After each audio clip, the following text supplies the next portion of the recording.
रातभर कराउने किर्ठो र कपालमै खेल्ने ट्वाटी।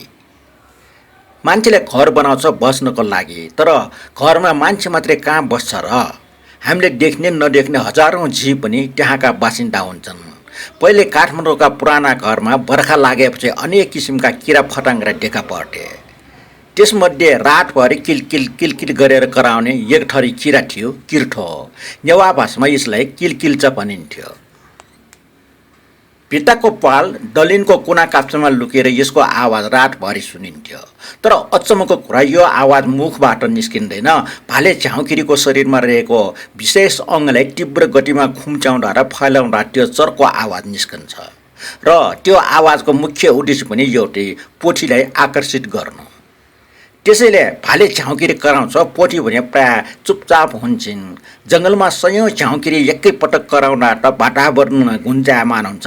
झाउँकिरीले बाली वा मानिसलाई खासै नोक्सान गर्दैन, बरु धेरै चराचुरुङ्गी र अन्य जीवको लागि उनीहरू राम्रो आहार बन्छन्।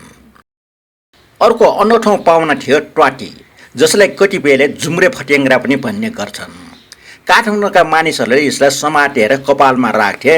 यो कपालभित्र पसेर चलमलाउँदा जुम्रा खोजिदिए जस्तै रमाइलो अनुभूति हुन्थ्यो।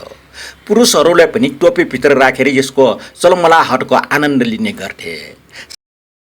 साङ्ला, झिङ्गा र कमिला देख्दा टपाउने मान्छेहरू पनि यी किरा भन्ने माया गरेर राख्थे।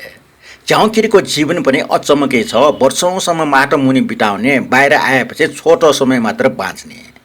तर दुःखको कुरा, हिजोआज यी किलकिल्चाको आवाज सिमेन्टको घरमा त्यतिको सुनिँदैन। त्यसैले आजको यो आवाज सुन्दा सम्झनुहोस्, कहिलेकाहीँ हाम्रो घरको कुनामा लुकेको सानो किरा पनि एउटा ठुलो कथा बोकेर बसेको हुन्छ।